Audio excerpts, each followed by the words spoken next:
네, 감사합니다. 제주에서 왔고요. 오늘 오전에 이제 경기도에서 그 사회적 경제와 그 예전 구청사에 있는 것들을 사회혁신 파크 만드는 거 자문회의가 있어서 올라온 김에 최 소장님과 지난번에 약속한 게 있어가지고 강연하러 이제 왔습니다.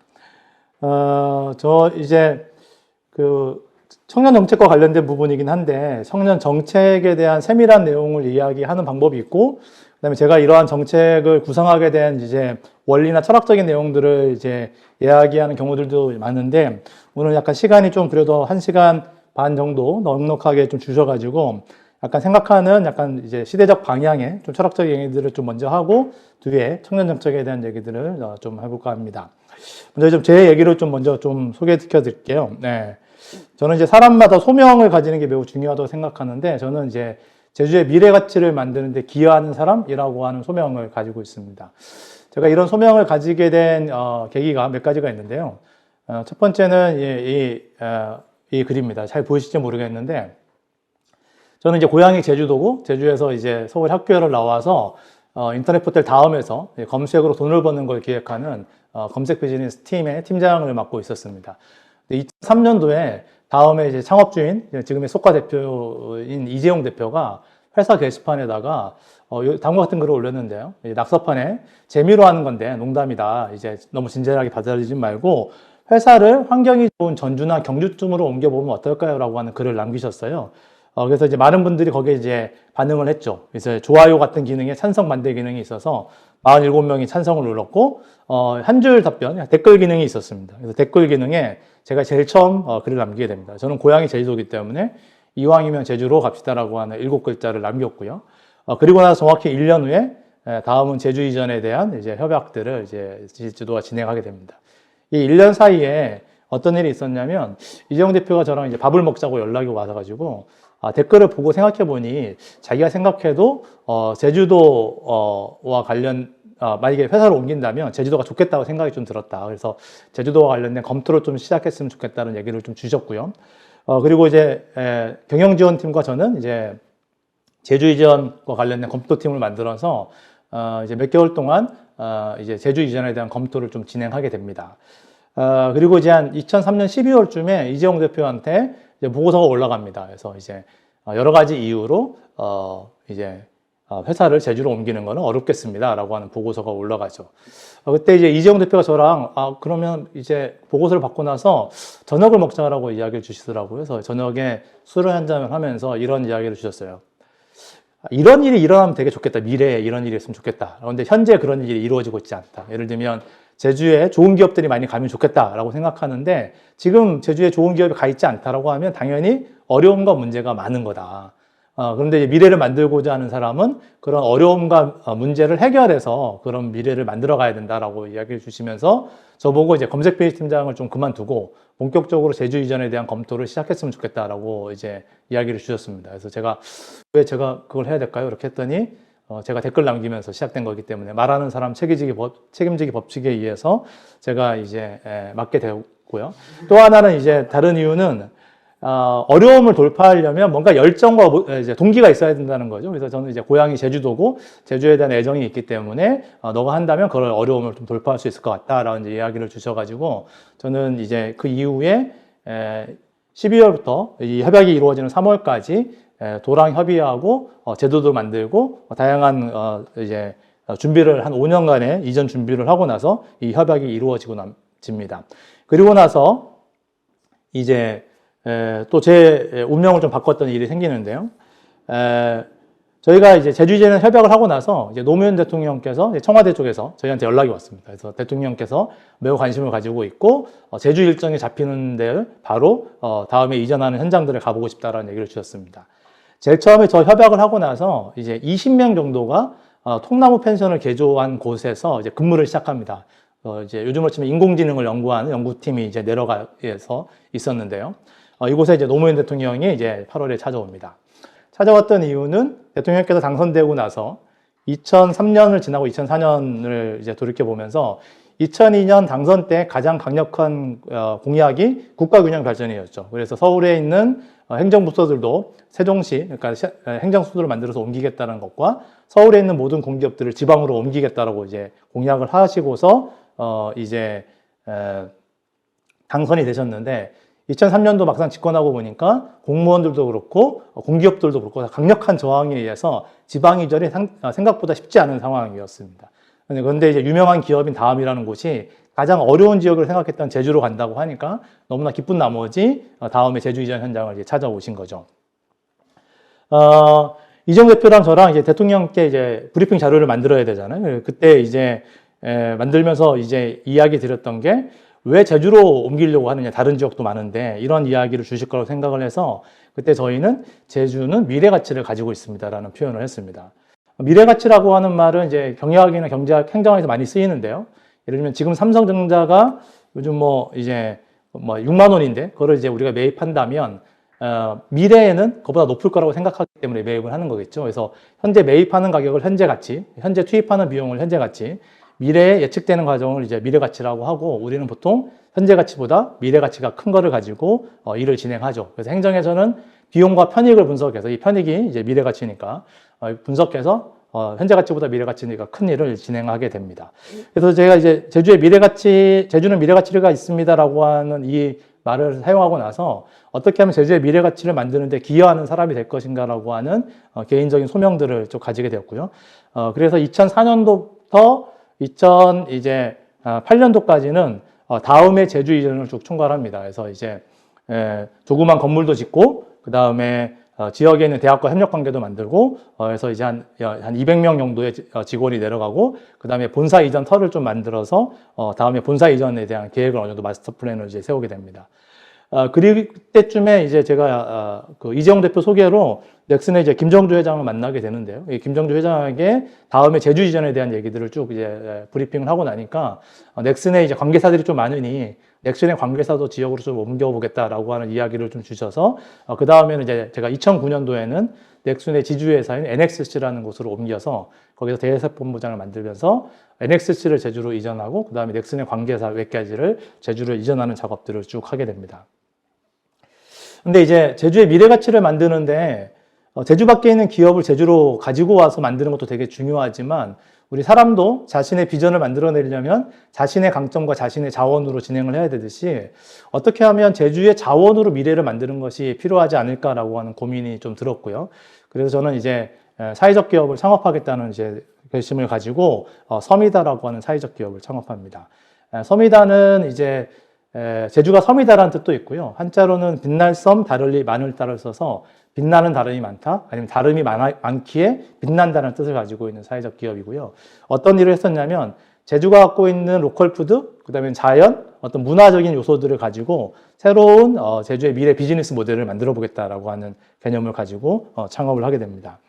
처음 하게 된 거는 제주의 로컬 푸드 레스토랑을 만드는 걸 했습니다. 이거는 이제 넥슨에 제가 있을 때 넥슨의 지역공원 사업으로 시작을 했습니다. 그래서 넥슨이 가지고 있는 문화적 역량과 그다음에 제주의 가치를 좀 결합시켜서 새로운 비즈니스 모델을 만들고 그 비즈니스 모델에 따라서 수익이 난다면 그 수익금을 지역에 돌려주는 시스템을 하자라고 해서 이제 회사가 설득이 돼서 한 4억 정도를 투자해서 제주의 로컬 푸드를 이용한 레스토랑을 만들었고요. 그 레스토랑을 만들어서 한 4년간 운영을 해서 한 6억 정도 이익을 만들어서 그걸 이제 지역사회에 기부를 하고 한 10여 명의 인력이 좀 창출됐던 것 같습니다. 로컬 푸드 레스토랑이란 말은 이제 외국에서는 그냥 향토 음식점인 거죠. 근데 저희는 이제 로컬 푸드와 이제 퓨전 양식을 결합한다는 개념입니다. 그래서 아마 제가 이거 최초로 거의 이제 사용한 제주에서의 개념이었고요. 제주의 식재료를 가지고 이제 주로 제주의 식재료를 이용한 퓨전 양식이나 아니면 제주의 어떤 지형적이나 문화적인 요소를 가지고 디저트를 만드는 이제 카페들을 했었습니다. 이게 눈썹빈 한라산 모양의 빙수라고 하는 게 가장 유명한 빙수였고요. 공간도 이런 것들도 제주의 자연과 제주의 문화의 모티브를 하고 새로운 형태로 표현하는 것들을 좀 진행을 했었습니다. 상당히 인기가 좋아서요. 한 1년에 한 12억 정도 매출이 일어났고 1년에 아까 말씀한 것처럼 1.5억 정도 좀 이익이 남고 지역에 환원하는 형태의 매장이었고 제가 이거를 나중에 넥슨의 임대 기간이 끝날 때 제가 이거를 인수하기로 해서 사회적 기업을 창업하게 됩니다. 그리고 나서 이제 두 번째 제가 프로젝트를 한 거는 우유부단이라고 하는 프로젝트인데요. 이거는 이시돌 목장이라고 하는 제주도의 상당히 특이한 역사를 가지고 있는 목장을 좀 이해하셔야 됩니다. 이시돌 목장은 이제 아일랜드에서 오신 맥그린치 신부님이라고 이제 하신 젊은 신부님이 1954년도에 제주에 부임하세요. 그러니까 전쟁이 끝나고 제주의 사선 사건 이후에 가장 낙후된 한국 사회의 20대의 젊은이로서 이제 신부님이 이제 제주에 오게 됩니다. 그래서 이분이 제주도의 사람들과 이제 선교 활동을 하면서 단순히 선교 활동만 한 게 아니라 사람들의 삶의 질을 좀 개선시켜야겠다라는 생각을 하셔가지고 여러 가지 고민을 하셨어요. 근데 어느 날 보니까 집집마다 무언가를 기르는 것을 보게 되십니다. 그게 뭐냐면 제주도의 똥돼지들이죠. 그래서 이 사람들이 돼지를 기를 줄 아는구나 생각을 하셔가지고 양돈 산업을 시작하겠다고 마음을 먹습니다. 제주의 전통적인 흑돼지는 이제 재래식 돼지들은 이제 살이 잘 찌지 않습니다. 우리가 먹는 지금 제주도 가서 흑돼지 먹잖아요. 그것도 다 외래종입니다. 제주도 이제 재래식 돼지는 아니고요. 전통 재래식 돼지는 살이 잘 찌지 않는 특성을 좀 가지고 있어서 양돈 산업에 부적합합니다. 그래서 우리나라 최초로 외국에서 하얀 돼지를 들어오셔가지고 한림이라고 하는 지역에서 동네 청년들이랑 돼지를 기르면서 제주도의 양돈 산업을 시작합니다. 그래서 돼지를 기르서 새끼를 낳으면 청년들한테 분양하고 청년들이 그 돼지를 키워서 새끼를 낳으면 다시 신부님한테 갖다 주고 하는 방식을 통해 가지고 제주도의 이제 양돈 산업, 돼지를 키우는 요소가 산업적으로 시작되는 어떤 계기를 만듭니다. 처음에는 이제 성당에서 이제 2마리의 돼지로 시작을 하셨는데 사육도수가 늘어나니까 이제 목장을 만들어야겠다 생각을 하셔가지고 제주도 중산간 지역에 땅을 사셔가지고 목장을 만들기 시작합니다. 제주도 이제 중산간 지역은 농사를 지을 수 없는 땅이어가지고 거의 버려진 땅이었던 거예요. 그래서 신부님이 이 땅을 돈을 주고 사기 시작하니까 수많은 이제 제주도민들이 신부님을 찾아와가지고 항의를 합니다. 누구 땅은 사주고 내 땅은 왜 안 사줍니까? 라고 해서 땅을 좀 사달라고 요청이 들어왔고, 그래서 신부님이 아일랜드에서 선교 자금을 끌어들여가지고 한 300만 평 정도의 땅을 이제 매입하십니다. 300만 평이면 골프장 한 27홀 정도가 30만 평이니까 골프장 10개 정도 들어가는 땅을 이제 목장으로 이제 확보하신 거죠. 거기에서 우리나라의 목장의 역사가 시작됩니다. 그러니까 우리나라 목장은 그전에는 제주도에 마을 목장이 있는데요. 마을 목장들은 풀이 자라는데 말과 이제 소를 그냥 자연 방목하는 시스템인데, 외국의 목장 산업은 일부러 영양이 좋은 풀을, 초지를 이제 육성을 자라게 하고 그거를 수확을 한 다음에 보관해서 이제 사료로 쓰는 형태로 발전이 됐는데요. 박정희 대통령 시절에 우리나라 축산산업을 진흥하기 위해서 이 초지를 조성하기 위해서 많은 실험들을 했었습니다. 근데 다 실패를 했는데, 아일랜드 신부님이 아일랜드에서 이 초지 전문가를 데려와서 우리나라 최초로 인공적인 초지를 만들어서 거기에서 이제 우리나라 목장의 역사가 시작이 됩니다. 여기에서 이제 한때는 양을 길러가지고 이제 한림수직이라고 모직 울을 만들고 그걸로 이제 뜨개질을 해서 목도리라든가 스웨터 같은 것들을 만드는 일도 해서 4,000명의 이제 여성분들이 이걸로 생계를 이어갈 정도로 상당히 큰 규모의 산업을 만들어내셨죠. 그리고 그 산업에서 나온 성과들을 가지고 양로원, 어린이집, 그 다음에 병원, 말기 암 환자로 이제 무료 병원들을 만드는 우리나라 최초의 사회적 경제의 시작이라고 해도 이제 과언이 아닙니다. 근데 이 목장이 이제 최근에는 이제 유기농 우유를 이제 생산하는 걸 주로 합니다. 근데 유기농 우유가 상당히 비싸고 유통구조가 복잡해서 부가가치가 낮은 상황이었어요. 그래서 과거에는 목장이 돈을 벌어서 좋은 일을 했는데 이제 목장이 적자인 상황이 된 겁니다. 그래서 이제 창업하신 신부님은 이제 얼마 전에 돌아가셨고요. 90살로. 2대 신부님, 후계자 신부님이 또 아일랜드에서 오셨는데, 이제 후계 신부님이 주변에 신부님들한테 목장의 경영을 개선시킬 사람들이 좀 필요하다. 그래서 컨설턴트를 좀 수배해달라고 요청을 했고, 제가 이제 추천을 받고 들어가서 이시돌 목장의 경영을 개선하는 작업들을 하자라고 해서 신부님과 몇 번의 토론을 하는 결과 이런 결론에 도달하게 됐습니다. 이시돌 목장이 유기농 우유를 생산한다는 걸 사람들이 모른다. 그래서 사람들이 이시돌 목장에 우유를 생산하고 있다는 것들을 알려줄 필요가 있다. 두 번째는 원유를 그대로 공급하는 건 부가가치가 매우 낮다. 그래서 이 우유를 가공해서 가장 높은 부가가치를 만들어내는 방법을 찾아야 된다라고 하는 것들을 이야기 드렸고요. 그래서 제안드렸던 게 아이스크림 카페입니다. 그래서 저는 이제 컨설턴트로서 들어갔기 때문에 그냥 자문을 해주고 나왔는데요. 신부님이 그거를 진행할 사람이 도저히 없어라고 이야기를 하셔가지고 그때는 제가 넥슨 다니고 있을 때라서 아이디어가 묵혀두고 있다가 제가 섬이다라는 것을 창업하고 나서는 신문인가 두 번째 프로젝트인 우유부단 프로젝트를 하게 됩니다. 저는 이제 한자어를 이용해서 아니면 중의적인 언어를 가지고 네이밍을 하는 걸 상당히 좋아하는데요. 우유부단은 뭐 결정을 잘 못 내리는 사람을 의미하죠. 근데 원래 한자는 너무 부드러워서 끊을 수 없다라고 하는 뜻을 가지고 있습니다. 그래서 여기에 착안해서 우유는 부드럽다, 우유는 끊을 수 없다, 우유를 향한 부단한 노력. 유기농 우유는 상당히 어려운 과정들을 통해서 생산되기 때문에 그런 네이밍을 가진 조그만 카페를 만듭니다. 유기농 밀크티와 유기농 아이스크림을 파는 카페를 만들었고요. 한 16평. 제가 지금 강의하는 정도의 공간의 카페입니다. 근데 여기에서 2016년 6월에 오픈을 했고요. 지금 보는 거는 2016년 10월에 이제 모습입니다. 그래서 한 3, 4개월 만에 입소문이 엄청나게 나서 사람들이 줄을 서고 아이스크림을 이제 먹는 경우입니다. 초기에는 이제 수지 아이스크림이라서 하루에 200개가 이제 생산량의 이제 최대였어요. 그래서 10시에 오픈하면 12시가 되면 아이스크림이 다 팔리는 상황이어서 사람들이 엄청나게 10시가 되면 이제 줄을 서 있는 상황이고요. 나중에는 이제 생산 기술이 올라가서 이 조그만 카페에서도 거의 이제 무한대 아이스크림을 생산하게 되는데 최대로 많이 팔아본 거는 한 1,500개. 그래서 한 7시간 영업을 해서 한 420분 정도 영업하는데 한 17초마다 아이스크림 하나나 밀크티 하나를 이제 판매하는 이제 카페가 만들어집니다. 여기에서 만들어진 수익금은 또 이제 말기 암 환자를 위해 무료병원에 이제 기부되는 이제 시스템을 갖고 있습니다. 그래서 연 한 1억 5천 정도를 매년 그 말기 암 환자를 위해 무료병원에 이제 기부하는 이제 카페를 만들었습니다. 그리고는 이제 제주도 원도심의 도시재생에 좀 도전해보겠다는 생각이 들어서 20년 동안 아무도 쓰지 않는 갈비집을 제주 올레랑 같이 개조를 해서 이곳이 옛날에 이제 분식집 골목이었기 때문에 제주의 원도심이라고 하는 상징성과 그 다음에 이제 먹자골목이라고 하는 분식들을 이용해서 새로운 퓨전 분식집을 만들고 이거는 이제 제주 올레랑 같이 이제 콜라보를 해서 이 공간에서 제주 올레 기념품을 판매하기도 하고 수익금의 일부를 제주 올레에 기부하는 형태의 공간들을 만들었습니다. 그래서 20년 동안 아무도 쓰지 않는 공간들이 그래도 많은 사람들이 좀 방문하는 공간으로 이제 탈바꿈되는 상황들을 했습니다. 이게 제가 사회적 기업을 만들어서 했던 활동들이고요. 근데 제가 이제 사회적 기업을 만들어서 했던, 그러니까 제주의 자원, 로컬 푸드와 제주의 자연과 문화를 가지고 작은 규모의 비즈니스 모델을 만들고 그 수익금을 다시 지역으로 돌려주는 형태의 기업 활동을 했던 이유는 제가 이런 활동을 하면 제주의 가치에 기반해서 새로운 비즈니스 모델을 만들어내는 또 많은 사람들이 생겨날 거라고 하는 게 기대치였어요.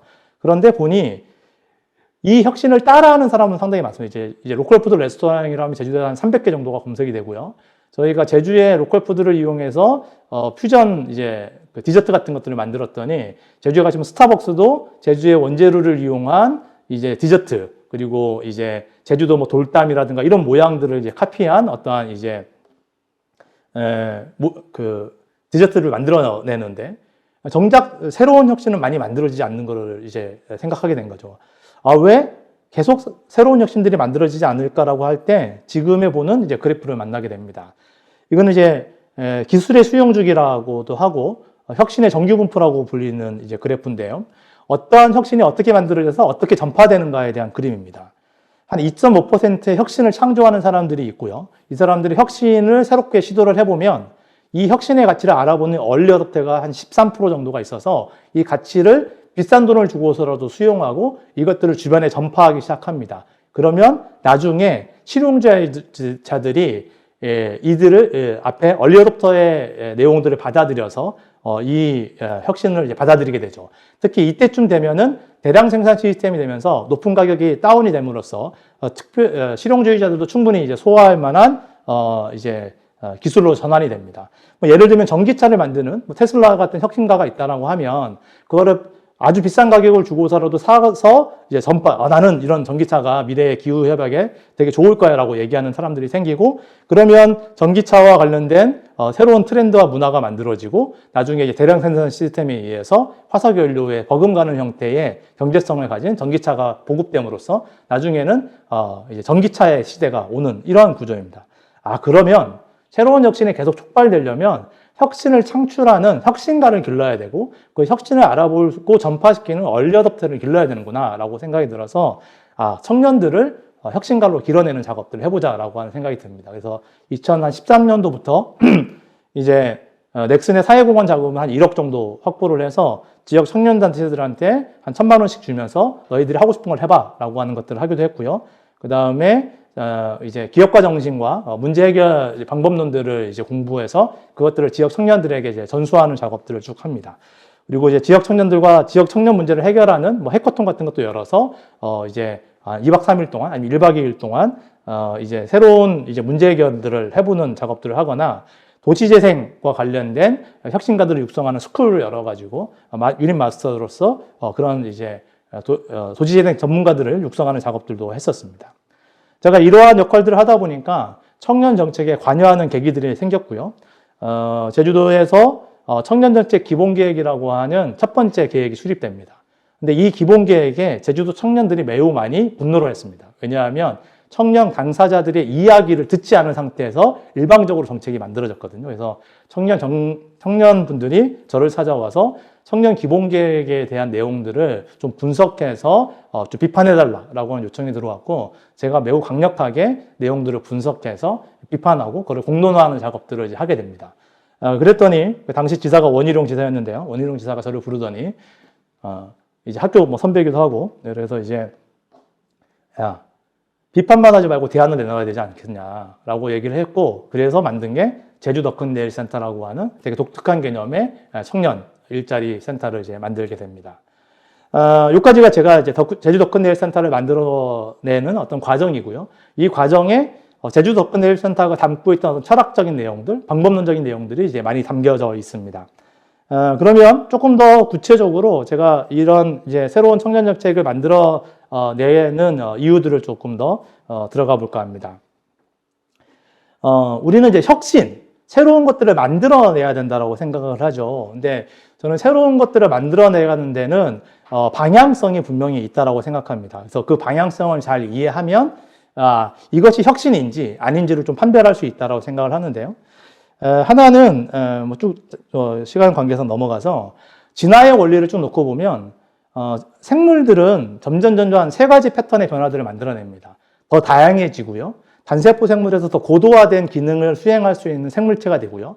그리고 더 유기적으로 연결되어 있는 이제 생명체, 이제 생태계가 만들어져 갑니다. 인간은 이제 유전자적인 이제 전달뿐만 아니라 문화적인 유전자를 만들어서 전달하는 존재이기도 하죠. 그러면 문화도 더 다양해지려고 하고, 더 고도화되려고 하고, 더 유기적으로 변화하려고 하는 흐름을 가지게 됩니다. 그거를 개인 단위로 생각하게 되면은 개인은 더 나답고 싶어 하고, 더 유능하거나 더 성장하고 싶어 하고, 사람들과 좋은 관계를 맺고 싶어 합니다. 이게 진화의 원리에 맞기 때문에 이러한 것들을 추구하는 된다면 그것들을 이제 행복하게 생각하거나 좋은 사례라고 이제 생각하는 이제 큰 방향들이 있는 거죠. 또 하나는 욕구에 대한 분석입니다. 우리가 무언가를 하고자 하는 것들을 욕구로 이제 표현을 하지 않습니까? 그래서 욕구라는 것들을 잘 이해한다면 우리가 이제 어떠한 알고리즘으로, 어떠한 패턴으로 움직이는 것들을 이해하게 됩니다. 제가 이제 청년들한테 강의할 때 이런 이제 사례를 많이 드는데요. 이제 여행을 아무리 이제 냉철하게 생각해 보면 여행은 자신의 개체의 발전에는 크게 도움이 안 되는 존재입니다. 일단은 돈을 버는 게 아니고 돈을 쓰는 거고요. 이걸 가기 위해서 이제 몇 개월 동안 청년들은 이제 알바하고서 이제 쓰게 되죠. 그 다음에 안전한 거냐? 안전하지 않죠. 위험한 일입니다. 그럼 편한 거냐? 물론 이제 휴양지 가면 편하긴 하지만 대부분은 배낭을 짊어매고 하루에 3만 보를 걸어 다니면서 이제 돌아다니죠. 그런데 이 어려운 작업들을 많은 사람들은 정말 좋아합니다. 왜 우리는 여행을 좋아하게 될까요? 진화생물학자들이 이런 얘기들을 하죠. 이제 인류가 아프리카에서 탄생이 됐는데 아프리카에 그대로 멈춰 있으면 만약에 거기에 가뭄이 들거나 뭐 기근이 들거나 아니면 뭐 재해가 발생하거나 뭐 아니면 이제 운석이 떨어져서 이제 망해버리면 인류가 절멸하는 거죠. 그래서 인류는 기본적으로 인류의 전체를 보존하기 위해서 새로운 곳으로 이동해서 거기에서 새로운 지식을 습득하고 새로운 터전을 만들려고자 하는 경향성을 가지고 있습니다. 그러한 경향성을 가지고 있기 때문에 인류는 여행이라고 하는 새로운 공간을 찾아서 새로운 지식을 얻고 그걸 통해서 새로운 것을 개척하는 것에 대한 좋아함을 가지고 있는 거죠. 심지어 그것이 드러난 것이 앨런 머스크 요즘의 우주 경쟁이죠. 지구가 언제 멸망할지 모르니 화성에다가 식민지를 만들어야 된다라고 하는 거에 인류가 열광을 해서 투자를 하고 그 투자를 해서 지금 엄청난 실험들을 하고 있지 않습니까? 인류의 진화에 도움이 되는 방법이기 때문에 그렇습니다. 또 하나는 이제 뭐 저는 달리기를 엄청 싫어하는데요. 예, 뭐 나고 나서 이제 땀을 흘리면서 생활할 이유는 별로 없다라고 생각을 해서 달리기 하는 사람들 되게 혐오할 정도로 싫어하는데, 근데 이제 많은 분들은 달리기를 엄청나게 좋아합니다. 예, 심지어 이제 저 같은 경우에는 돈 1,000만 원을 준다고 해서 42.19를 절대 뛸 것 같지 않은데 자기가 돈을 내면서까지 42.19를 뛰죠. 왜 이런 현상이 이제 발생될까요? 이제 뭐 진화생물학자는 이렇게 얘기를 하죠. 인류가 예전에 수렵 생활을 할 때 사냥을 해야 되는데 사냥을 하고 뛰다가 보면은 잡기 전에 지쳐버릴 수가 있잖아요. 그러면 힘든 상황이 되면 아드레날린이나 이런 호르몬들을 분비해서 그 고통을 잊게 만들고, 그 다음에 사냥을 딱 성취하게 되면 도파민을 분비해줘서 보상체계를 자동시키는 작동이 되는 거죠.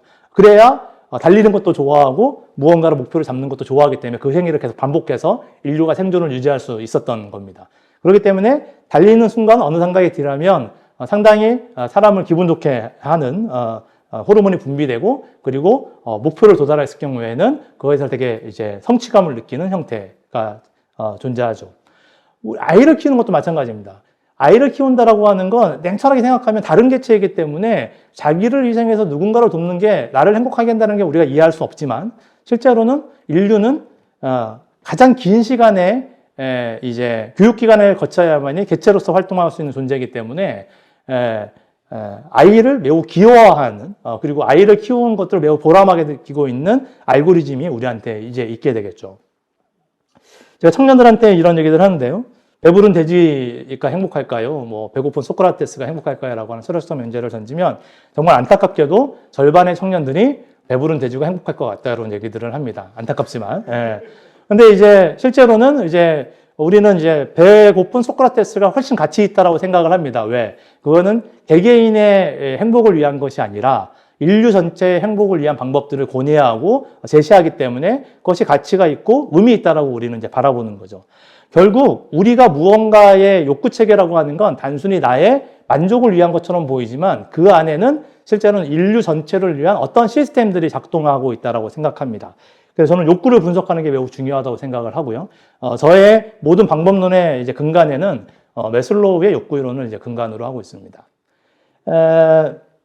우리 욕구를 이해하는 건 되게 중요한데요. 욕구를 이해해야 제가 행복할 수 있지 않겠습니까? 나의 욕구를 해소할 때 우리는 만족감을 느끼기 때문이죠.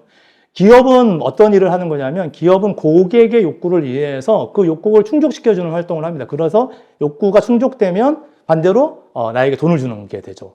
우리는 행정이나 정치나 정책이라고 하는 것들도 알고 보면 지역 주민들 아니면 이제 국민들의 욕구를 이해해서 이 욕구를 충족시켜 줌으로써 공동체를 이제 행복하게 만들어내는 것들을 고민하는 거죠. 그렇기 때문에 욕구를 이해한다라고 하는 건 나의 행복을 위해서도 경제적 활동을 위해서도 행정과 정책을 위해서도 매우 중요합니다. 저는 여기에서 이제 매슬로우라고 하는 사람의 욕구를 매우 중요하게 생각합니다. 매슬로우는 인간의 욕구가 단계가 있다라고 주장한 사람입니다. 맨 밑에 욕구에는 이제 생존의 욕구, 먹고 싸고 자고 하는 아주 기본적인 생존의 욕구가 있고요.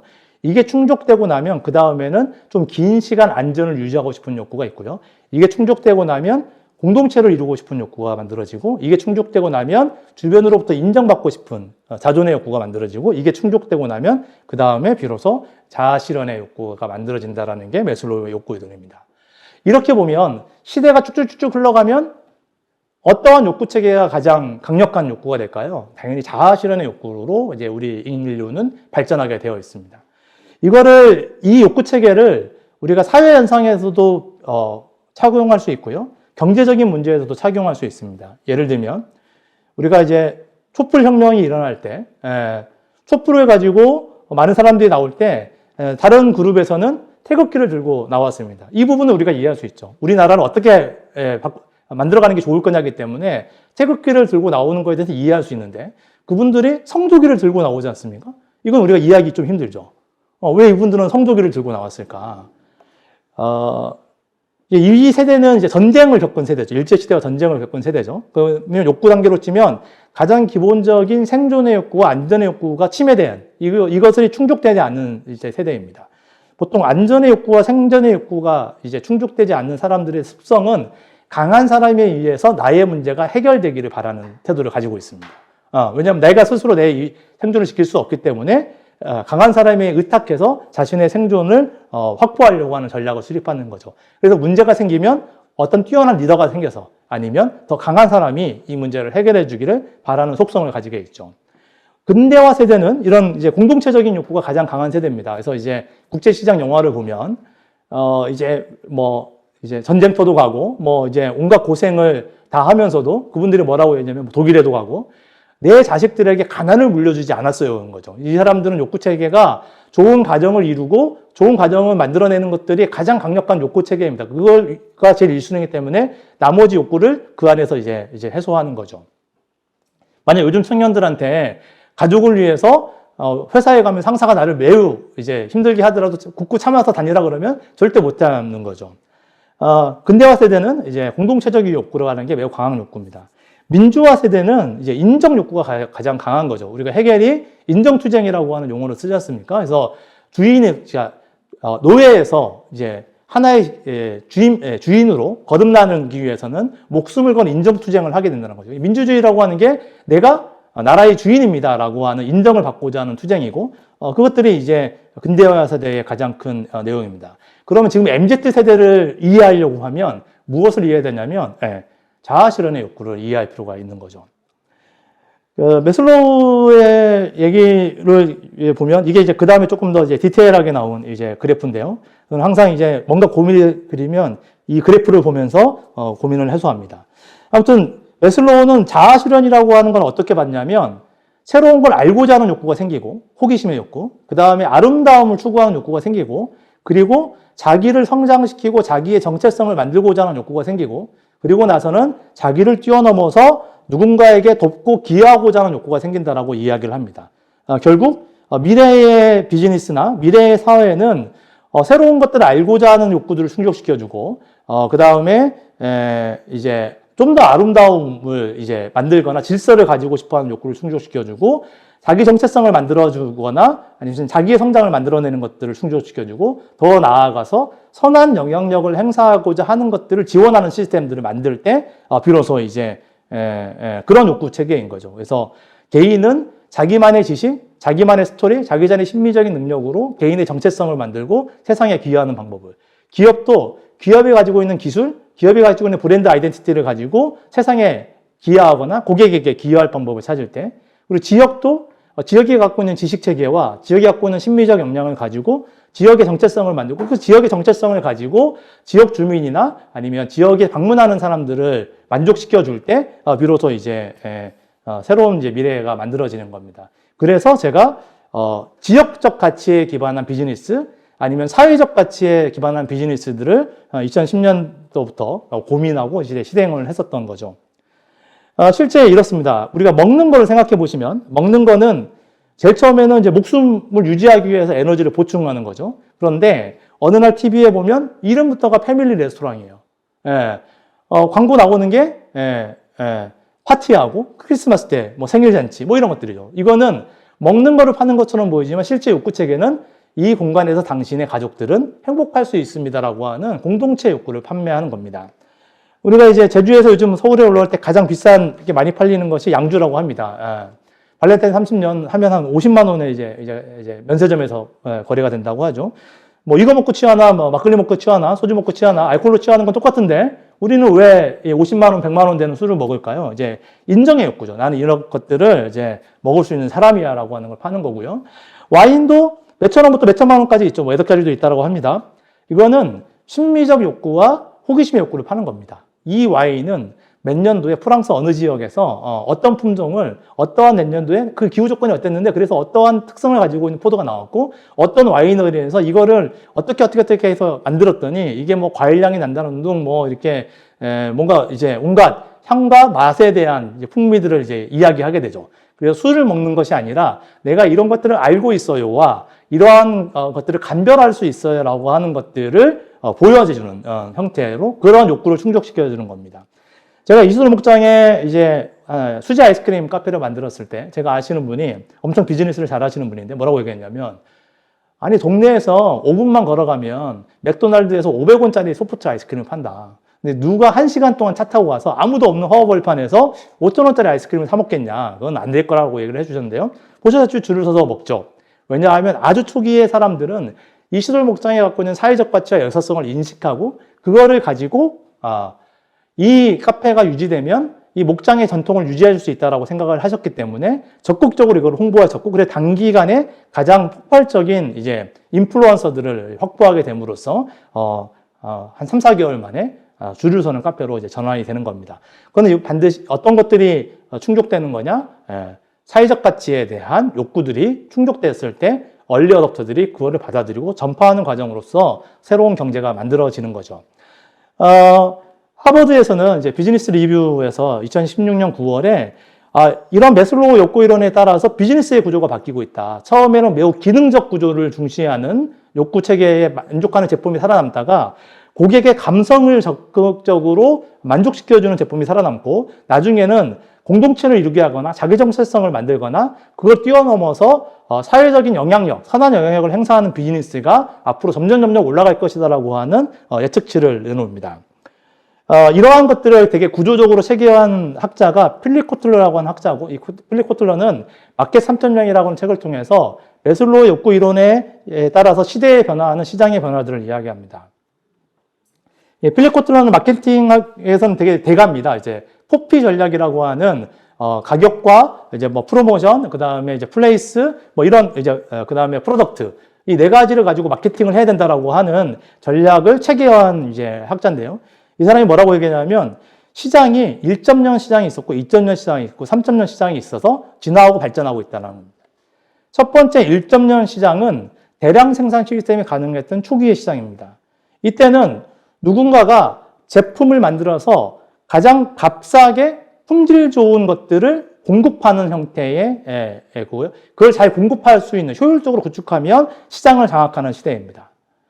이거는 이제 밸류체인이라고 해서 한 기업이 하는 활동들을 이야기하는 건데, 가치사슬이라고 얘기하죠. 기업은 무슨 활동을 하는 거냐? 부품을 조달해서 그거를 생산하고, 그거를 AS하고, 그 다음에 배달하고, 마케팅을 한다. 이거를 이제 기업의 본연적 활동이라고 하고, 이거를 잘하기 위해서 인사 관리하고, 구매 관리하고, 그 다음에 R&D하고, 회계 관리한다. 라고 하는 거죠. 그럼 이 각각의 영역들은 모두 비용이 들어갑니다. 그래서 이 비용을 가장 효율적으로 구축하면서 이윤을 극대화하는 기업이 살아남는 시대인 거죠. 이때 만들어진 게 대학입니다. 이거를 잘하기 위해서. 대학은 각각의 단위들을 문제없이 빠르게 수행할 수 있는 사람들을 길러내는 거죠. 회계학과를 통해서 회계를 문제없이 해결하는 사람, 그 다음에 뭐 기계공학과를 통해서 기계 생산 과정이나 이런 것들을 문제없이 수행하는 사람, 마케팅을 문제없이 수행하는 사람들을 이제 길러내는 시대인 거죠. 이때는 이제 포드가 대량 생산 시스템을 만들고 가서 이런 이야기를 했다라고 하죠. 자동차를 대량 생산 시스템 만들면서, 우리 근로자들은, 우리 노동자들은 손과 발만 오면 회사에 오면 되는데 왜 머리를 들고 회사에 오는지 모르겠다. 다시 말해서 주어진 일을 누가 효율적으로 하느냐가 이제 인재 최고의 덕목인 상황이 됩니다. 이때는 기존의 산업의 생산성을 높이기 위해서 목표를 어떻게 효율적으로 달성할 것인가가 되게 중요한 인재의 덕목인 상황이죠. 그리고 나서 경쟁이 매우 치열해집니다. 그래서 더 이상 가격 경쟁과 품질 경쟁만으로는 생존할 수 없는 기업적 상황이 되죠. 그때 이제 나온 관점이 포지셔닝, 차별화의 관점입니다. 마켓 2.0은 이제 너무나 많은 제품을 가지고 경쟁하고 있기 때문에 누가 고객의 인식을 사로잡고 고객을 만족시킬 것이냐가 가장 중요한 요소가 됩니다. 그래서 차별화와 포지셔닝이라는 이론을 가지고 이제 시장을 접근해서 고객을 만족시키는 게 매우 중요한 상황이 되는 거죠. 그래서 고객을 하나로 보지 않고 다양한 고객을 봅니다. 이러면 자동차라고 하면 비싼 차를 좋아하는 사람, 싼 가격을 좋아하는 사람, 성능이 좋은 이제 스포츠카를 좋아하는 사람, 조용한 차를 좋아하는 사람, 럭셔리 하는 사람 좋아하는 사람 맞춰서 그 고객에게 우리가 가장 큰 강점들을 설득하는 구조로 이제 진행이 되고요. 그 설득의 핵심은 고객을 만족시키는 겁니다. 그러면 이런 식의 광고들이 이제 나오게 됩니다. 이게 한때 이제 우리나라를 휩쓸었던 1990년대의 광고입니다. 이걸 아시는 분들은 연식이 좀 되시는 분들이고, 이걸 모르시는 분들은 이제 젊은 세대죠. 지금 보시면 보일러 광고를 하는데, 보일러의 기능을 광고하지 않고, 이 보일러, 아버님 댁에 보일러 놔들어야겠어요 라고 하는 말로 끝납니다. 이게 워낙 인기를 끌어서 당시에 모든 코미디 프로가 TV 프로그램에서 아버님 댁에 뭐에 들어가겠어가 이제 선풍적인 인기를 끌었던 이제 광고인데요. 이걸 보시면, 이걸 하려면 당신의 가족들이 행복해질 거라고 하는 메시지를 전달하는 거죠. 이제 고객의 만족 포인트를 잡게 됩니다. 이때부터는 새로운 능력이 중요하게 되는데요. 공감 능력입니다. 고객을 이해해서 고객의 마음에 어떠한 것들을 가지고 있는지를 공감해서 문제를 설정하고 해결하려고 하고요. 그러면 고객의 만족도에 따라서 우리는 새로운 문제를 정의하고 새로운 솔루션을 제공해야 된다는 거라서 고객을 문제를 새롭게 정의하는 능력이 매우 중요한 새로운 어떤 혁신의 방향이 됩니다. 마켓 3.0. 미래는 어떻게 갈 거냐? 필립 코틀러는 이렇게 얘기를 합니다. 미래에는 더 나은 세상을 만들기 위해서 가치를 가진 기업이 영성을 가지고 다대다가 협력하는 새로운 경제적 시스템이 만들어질 거다라고 얘기를 하죠. 그럼 이런 광고들이 TV에 나오게 됩니다. 뭐 여러분 많이 아시겠지만 아버님 뭐 하시니? 그러면 보일러 만들어요. 우리 아버지는 지구를 지켜요. 라고 하는 인 거죠. 결국 똑같은 보일러인데 과거에는 가족을 만족시켜 줄 수 있어요. 행복하게 만들 수 있어요. 그래서 이제 지구를 지킬 수 있어요. 라고 하는 메시지를 가지고 기업이 마케팅을 하는 시대가 인 거죠. 물론 그린워시를 하는 마케팅도 많이 있습니다만은 뭐 ESG라고 하는 개념이라든가 사회적 기업의 출연들은 같은 경우는 이러한 개념에 의한 겁니다. 그래서 필립 코틀러가 이거를 제기할 때만 하더라도 물론 이제 ESG라는 개념과 그 다음에 사회적 기업의 개념이 아주 태동할 때였는데 필립 코틀러는 그러한 개념을 가지고 있는 기업들이 향후에 성공할 것이라고 얘기를 했고요. 이제 가장 중요한 것들은 새로운 문제를 발견하고 창출하는 능력이라고 이제 표현할 수 있습니다. 이러한 큰 어떤 경제적 변화에 따라서 우리는 이러한 시스템에 맞는 새로운 인재를 이제 만들어야 됩니다. 왜 우리는 혁신적인 인재를 길러야 되고 혁신적인 인재의 중심으로 하는 새로운 경제 시스템을 만들어야 될까요? 미래는 어디든지 어떻게 될지 모르는 상황에 변동성이 되게 심하고 불확실하고 복잡하고 모호한 시대를 향해서 가고 있습니다. 미래의 답은 알 수가 없죠. 미래의 답을 알 수 없을 때 어떻게 새로운 산업을 일으키고 새로운 경제를 만들어내고 새로운 일자리를 만들어낼까요? 저는 이제 말메라고 하는 지역에서 그 실마리를 좀 푸는데요. 말메라고 하는 도시는 스웨덴에 있는 인구 30만의 조선 산업이 엄청나게 발달했던 이제 도시입니다. 세계 최대 조선소가 있던 도시였어요. 근데 1980년대에 들어서면서 우리나라의 조선 산업이 너무나 성장해서 유럽의 조선 산업이 폭망합니다. 그래서 말메는 20%가 넘는 실업률을 가지고 있는 매우 열악한 도시로 이제 변화가 됩니다. 그런데 한 15년 만에 에코도시, 지속 가능한 도시, 살기 좋은 도시로 유엔에 선정되는 엄청나게 변화를 이제 겪게 되는데요. 그 변화를 만들어낸 게 레팔로라고 하는 시장입니다. 이 시장에게 우리나라의 랩 2050이라고 하는 연구단체가 가가지고 이런 질문을 던집니다. 어떻게 에코산업 아니면 재생에너지 산업, 환경산업 이런 것들이 미래산업이라는 걸 알았냐라고 했을 때 이 사람은 뭐라고 했냐면 미래산업이 어떤 산업인지 알려고 하는 것들이 오히려 위험할 수 있다. 그럼 누가 알겠냐? 모른다. 그런데 그거를 잘 알아낼 수 있는 사람들이 필요한데 그건 젊은 사람들이다. 그래서 청년들이 배우고 싶은 걸 배우게 하고 싶은 걸 하게끔 도시가 지원을 하고 그들이 살게끔 했더니 결과적으로 혁신적인 도시가 이제 만들어졌다라고 이제 표현을 합니다. 그래서 말메시는 제일 처음 했던 게 말메 시립대학이라고 하는 새로운 대학을 만듭니다. 이게 되게 혁신적인 게 말메는 매우 경제적으로 어려운 상황이기 때문에 시 재정이 매우 적자인 상황으로 이제 변화됐음에도 불구하고 우리의 나머지 자원을 사람을 육성하는 데 투입해야겠다라고 결정을 내리고 새로운 대학을 만들게 됩니다. 여기에서 북유럽과 유럽에 있는 젊은이들을 받아들이고 이 다양성을 통해 가지고 최고의 혁신적인 도시로 전환하는 거죠. 이 과정은 이렇게 볼 수 있습니다. 과거에는 어떤 산업을 육성하냐가 중요합니다. 그래서 산업을 먼저 지정합니다. 왜?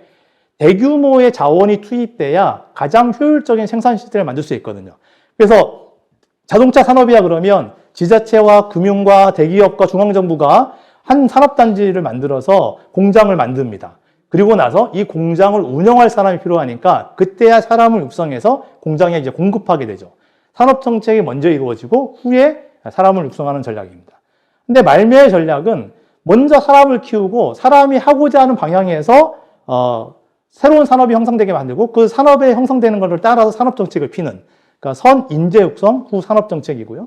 그래서 제주 덕근내일센터라는 개념은 덕근내일이 나의 일과 내일이라는 뜻을 도가지에 가고 있습니다. 그래서 청년들이 스스로 나의 일을 만들면 제주의 내일, 지역의 내일, 아니면 대한민국의 내일은 자연스럽게 만들어진다라고 하는 개념을 가지고 만들게 되었습니다. 이러한 현상들을 자연계에서도 볼 수 있습니다. 우리가 이제 곤충들이 먹이가 떨어졌을 때 어디에 있을지 모르는 새로운 먹이를 찾아가는 방법들에 대해서 좀 이야기를 해볼까 하는데요. 파리는 각자 도생입니다. 그냥 먹이 떨어지면 뭐 이제 각자 먹이를 찾았고요. 먹이를 찾은 파리는 생존하는 거고 먹이를 못 찾은 파리는 이제 사망하는 거겠죠. 벌은 좀 다른 시스템을 갖고 있는데요. 벌은 이제 역할 분담이 매우 치밀하게 되어 있는 이제 시스템입니다. 여기에서 인구가, 벌이 집단이 커지게 되면 여왕벌이 날아가면서 새로운 둥지를 들어가 날아갑니다. 그러면 기능별에 있는 벌들이 여왕벌을 따라갑니다.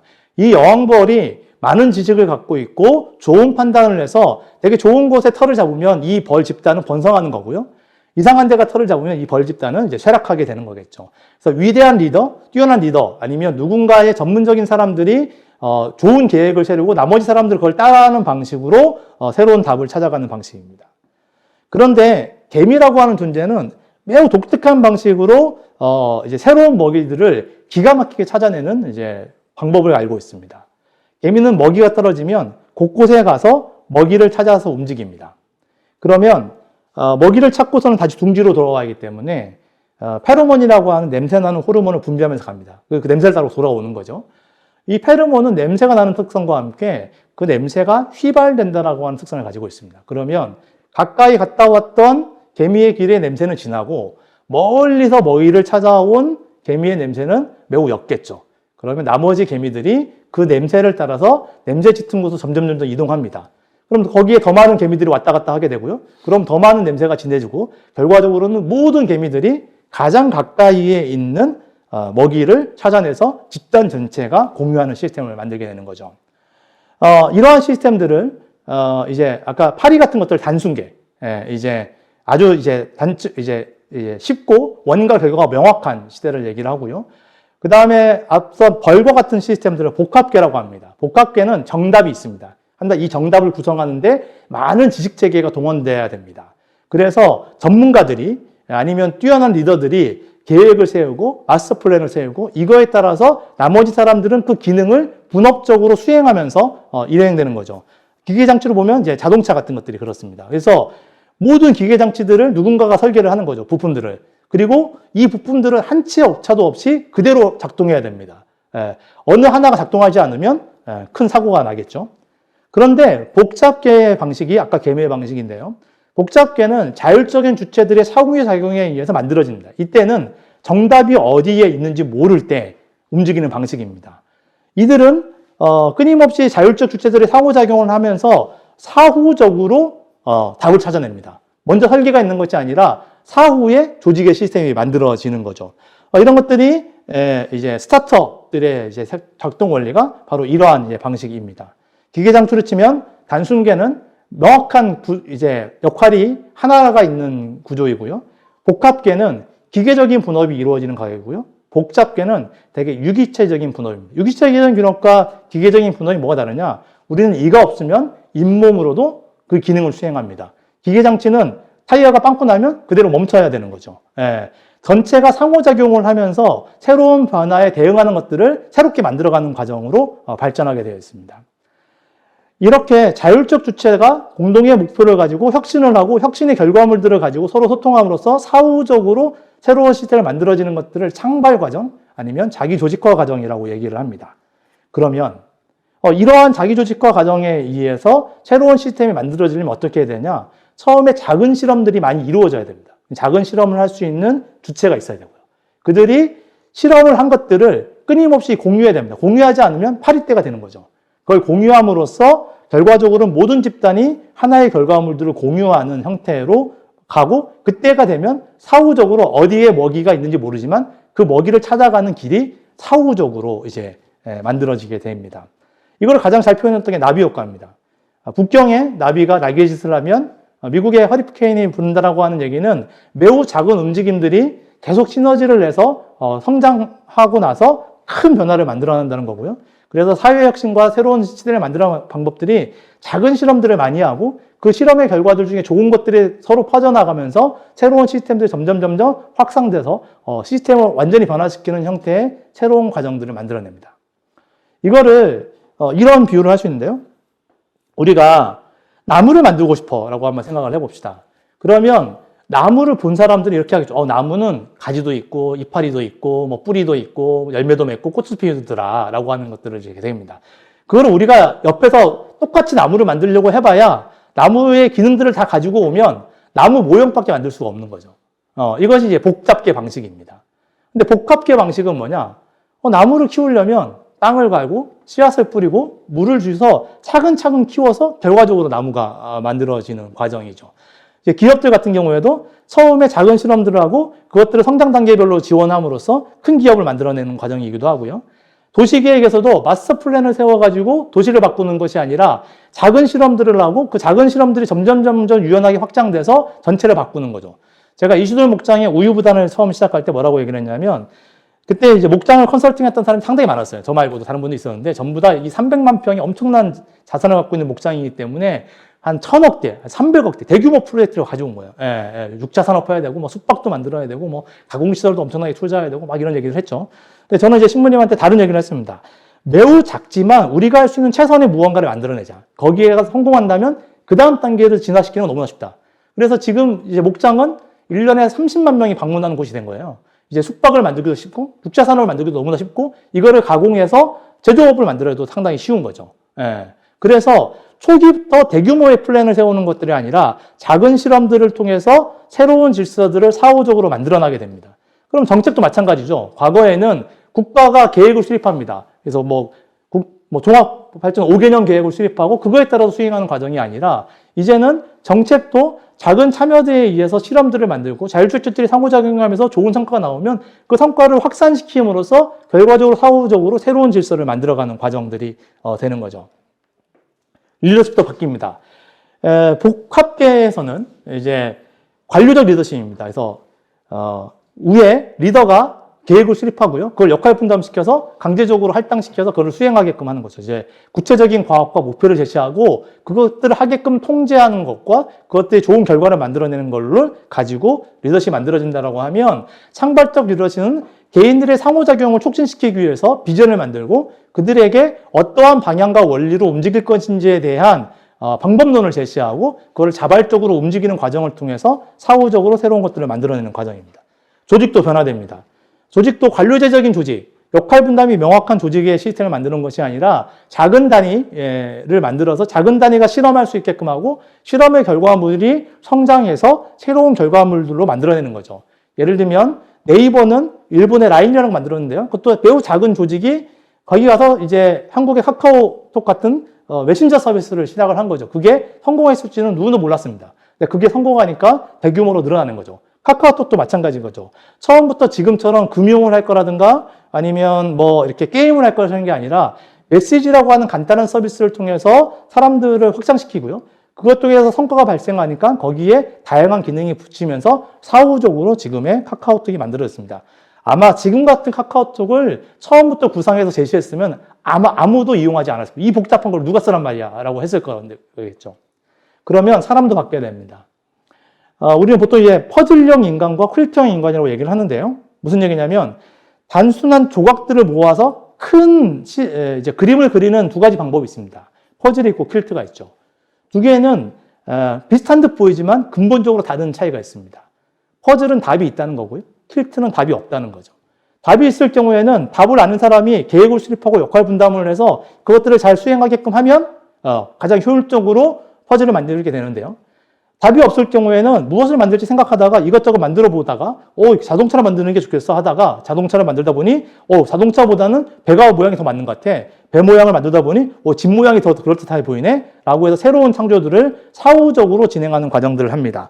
그래서 답이 있는 것들을 그대로 수행하는 관리적 태도와 답이 정해지지 않는 것들을 새롭게 도전하는 기업가적인 태도를 갖고 있고 복잡게 대응하기 위한 방법은 이런 자율적인 태도를 가지고 답이 없는 곳에 뛰어드는 기업가적인 태도가 가진 사람들이 필요한 거죠. 그렇기 때문에 혁신 인재라고 하는 존재들이 얼마나 있느냐에 따라서 우리는 역동적인 미래 시스템을 만들어낼 수 있습니다. 그러면 이런 고민이 들죠. 혁신 인재는 어떤 사람들이고 혁신 인재는 어떻게 길러낼 수 있는가? 이거에 답을 해야 우리가 혁신 인재에 기반한 지역 혁신을 만들어낼 수 있습니다. 다시 매슬로우로 돌아갈까 합니다. 매슬로우는 왜 이 욕구 단계설을 만들었냐면 매슬로우는 인간은 선천적으로 매우 자기주도적이고 협력적이고 창조적이다라고 하는 본성을 가지고 태어났다고 생각을 합니다. 그런데 어떤 사람은 그러한 본성대로 살아가고요. 어떤 사람은 다른 방식으로 살아가는 거죠. 범죄를 일으키기도 하거나 상당히 협력을 잘 못하거나 이런 모습들이 드러나는 거죠. 창조적이지 않기도 하고요. 그래서 창조적인 사람과 창조적이 아닌 사람들을 구분해서 비교를 해본 결과 창조적인 사람들은 이 낮은 단계 욕구가 충족되고 나서야 비로소 이제 창조적이 됐다는 것들을 알게 되고, 누군가가 창조적이지 않다면 그 사람은 낮은 단계의 욕구가 충족되지 않았기 때문이라는 걸 발견하게 된 겁니다. 그래서 매슬로우는 기본적으로 낮은 단계 욕구를 충족시키는 사회적 시스템을 만들고 이 기반에서 혁신을 만들어가야 된다고 얘기를 하는 거죠. 지금 우리가 기본소득이라고 하는 얘기를 하는데요. 기본소득이라는 얘기도 여러 가지 논의가 있지만, 물론 생산성의 발달 과정에서 어떻게 배분할 거냐 여러 가지가 있지만, 기본적으로 사회적으로 생존의 욕구와 커뮤니티적인 욕구와 인정의 욕구가 충족되고 나면 인간들은 자아실현적인 욕구로 나아가게 되기 때문에 밑단계 욕구를 충족시키는 시스템들을 어떻게 만드느냐가 혁신을 만들어내는 거죠. 이제 불안을 통해서 만들어내는 시스템이 아니라 안정을 통해서 혁신을 만들어내는 시스템들을 이제 고민을 하는 겁니다. 그럼 이걸 가지고 청년 문제를 좀 바라다 보면 이런데요. 청년들은 지금 매우 밑에서 경제적인 불안들을 가지고 있죠. 그렇기 때문에 생존의 문제가 해결이 안 됐어요. 그 다음에 생존의 문제가 해결이 안 되니까 관계를 단절시키는 겁니다. 커뮤니티적인 욕구들을 발전시키지 않아요. 그래서 M4 세대라고 불리고 연애를 하지 않고 결혼을 하지 않고 양육을 포기하는 상황이 되고요. 그 다음에 경쟁이 치열하고, 누군가는 이제 경쟁에서 살아남으면 존중받고, 경쟁에서 도태하면, 상당히 자존감이 떨어질 수밖에 없는, 인정받지 못하는 상황이 되기 때문에, 인정의 욕구도 이제, 흔들리게 되는 거죠. 그러면 사람들을 혁신적인 인재로 만들려면 기본적으로 맨 밑에는 사회적 안전망을 충족시켜줘야 되고요. 그 다음에 친밀한 커뮤니티를 만들어줘야 되고요. 그 다음에 지지할 수 있는 지지체계를 만들어줌으로써 맨 밑단계 욕구 단계를 충족시켜주고요. 그 다음에 매슬로우는 높은 단계 욕구를 성장의 욕구와 인지적 욕구와 심미적 욕구와 자기정체 스스로 만들어주는 욕구와 선한 영향력을 행사하는 욕구로 이제 해석을 했는데요. 그렇게 할 수 있는, 성장이 왜 중요한지, 전체적인 걸 이해하는 왜 중요한지, 세상에 기여하는 것들이 왜 중요한지에 대한 성장에 대한 자극을 만들어줄 때 자아실현자는 이제 만들어질 수 있는 거죠. 그럼 이제 맨 밑에 어떻게 하면 이제 그 생존의 욕구와 그 다음에 이제 커뮤니티적인 욕구를 충족시킬 수 있을까라고 하는 개념이 애착 형성이라고 하는 개념입니다. 지금 보시는 테스트는 한번 나중에 이 QR코드를 가지고 테스트를 해보시거나 링크를 해보시면 한 30문항, 30문항에서 40문항 정도 되는 이제 문항을 통해서 자신이 사람과의 관계를 형성하는 애착에서 어떠한 이제 특성을 가지고 있는지를 반영해주는 이제 테스트입니다. 이 실험은 제일 처음에는 이제 헨리 할로우라고 하는 미국의 이제 그 동물 실험하는 심리학자에 의해서 이제 착안되게 되는데요.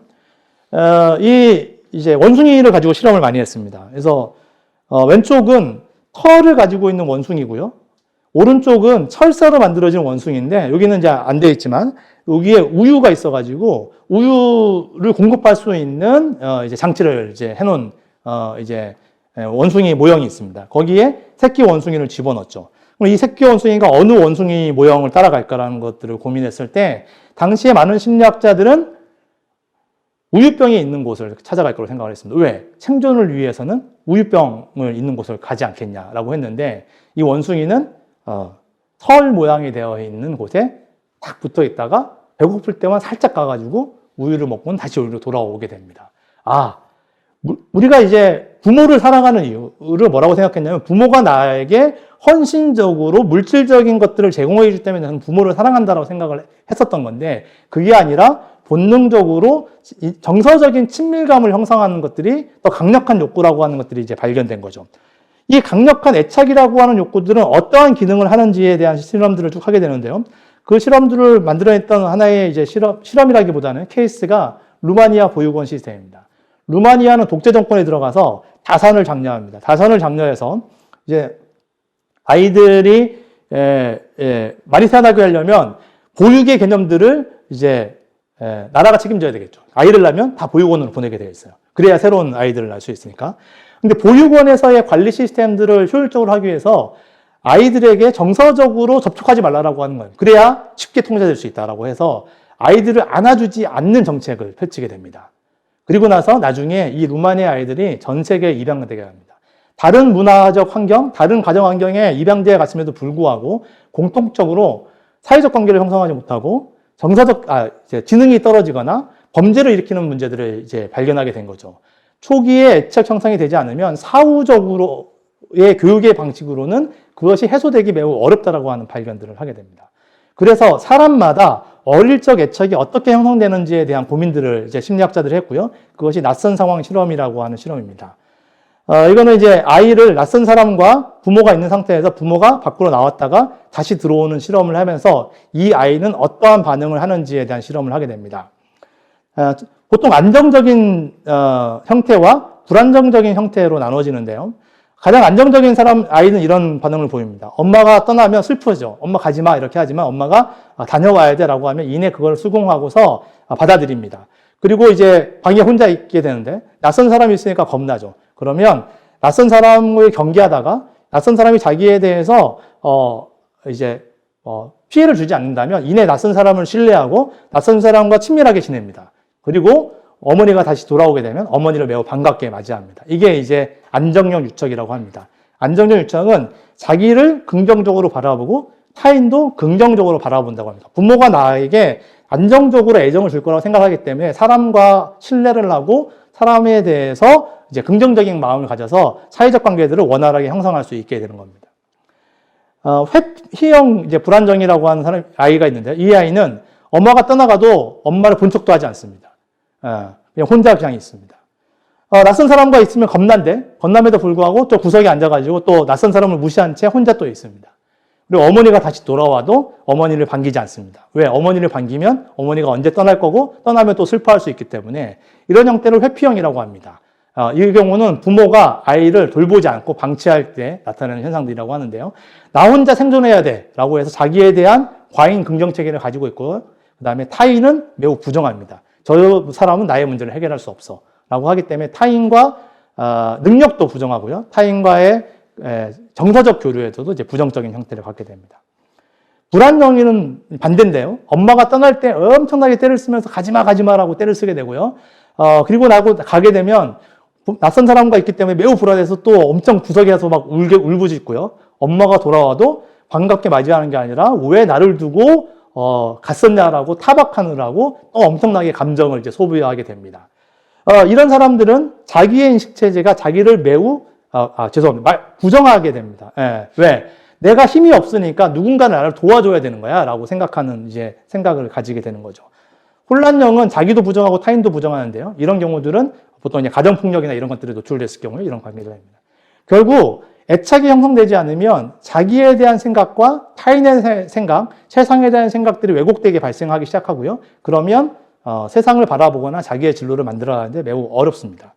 그런데 심리학자들이 다행히 어릴 적 형성의 과정이 가장 애착 유형에 도드라지는 유형이지만 자신의 애착 유형을 알아내고 그거를 개선하기 위해 노력을 한다면 개선될 수 있다. 나중에 사후적으로 안정적 애착을 획득할 수 있다고 하는데 그 방법은 밀도 있는 애정 있는 커뮤니티 환경에 계속적으로 노출되는 겁니다. 그래서 어릴 적에 사회적 관계 형성이 미비했던 것들을 커뮤니티적 관계들을 통해서 끊임없이 새롭게 형성한다면 사후적으로 안정형이 만들어질 수 있고요. 그것들을 조금 더 좋은 안정형으로 만들려면 주변에서 그 아이를 인정해주고 지지해주는 시스템입니다. 그래서 조그만 성과에 있어도 칭찬해주고 잘하고 있다. 열심히 노력하면 되는 거야 라고 하는 것들을 지지체계를 만들어주는 거죠. 이게 사람의 진로에 대해서 얼마나 중요하냐면 구글에서는 아리스토텔레스 프로젝트라고 해서 업무 성과가 좋은 팀들을 분석합니다. 왜 이 팀들은 업무 성과가 좋을까? 그거를 찾아내야 이제 새로운 팀에게 그 요소들을 이제 부여하기 위한 거죠. 보통 5가지를 찾아냈는데요. 그 중에 모든 팀에 공통되는 가장 1순위는 심리적 안정성입니다. 심리적 안정성을 제공할 때 비로소 새로운 혁신을 만들어낼 수 있고 협력을 잘한다라고 하는 것들이 발견된 거죠. 그렇기 때문에 가장 중요한 것은 아까 된 것처럼 밀도 있는 커뮤니티를 형성하는 겁니다. 그런데 지금의 청년들은 사회 준비를 어떻게 하냐? 도서관에 가서 혼자 시험 준비를 해서 사회 진출을 하는 거죠. 평생 그런 관계를 살아왔기 때문에 사회적 관계를 형성하는 데 익숙하지 않습니다. 그래서 가정에서도 사회적 관계를 형성하는 데 익숙하지 않고 그 다음에 성장 과정에서 사회적 관계를 형성하는 데 익숙하지 않은 친구들이 나오기 때문에 회사에 가면 회사랑 안 맞아서 저는 이제 아무리 월급을 많이 줘도 사퇴하겠습니다. 라고 하는 것들이 이제 대퇴사회 시대라고 하는 것들이 만들어지는 거죠.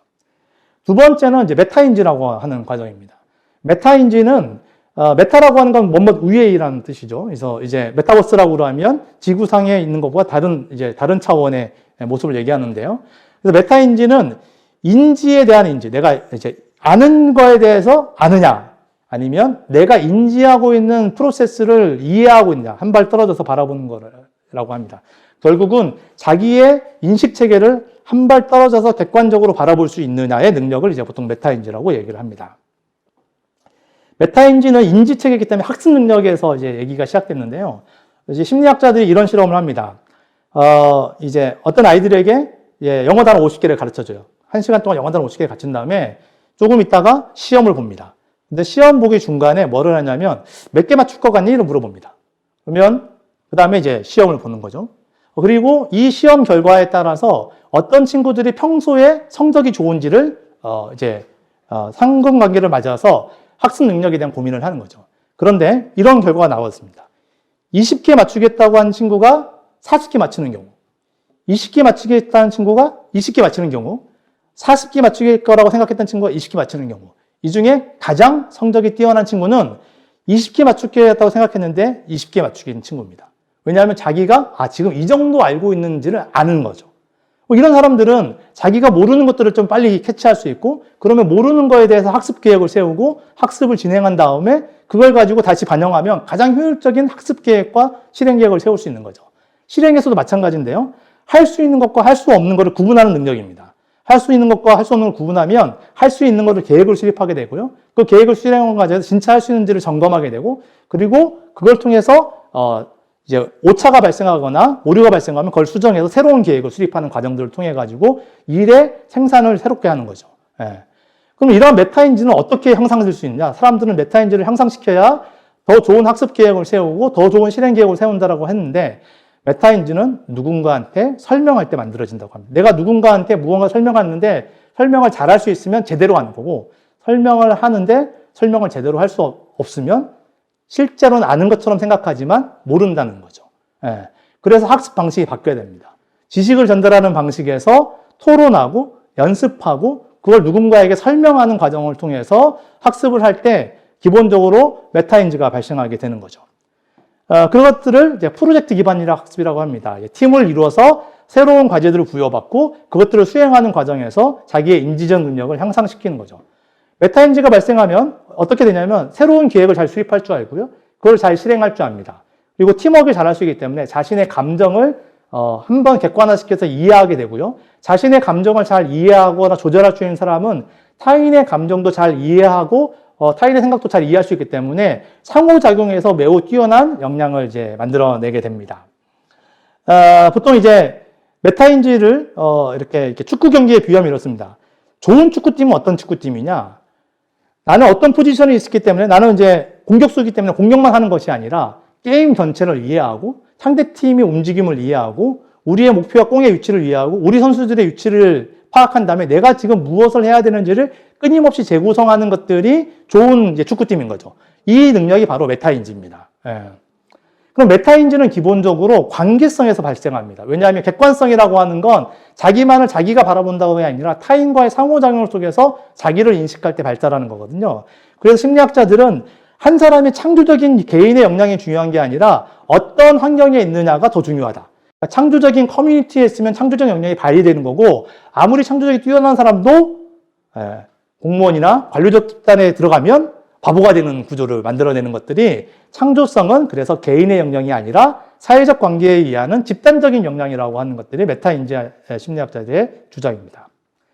혁신 인재를 육성하는 방법의 세 번째는 성장 마인드셋입니다.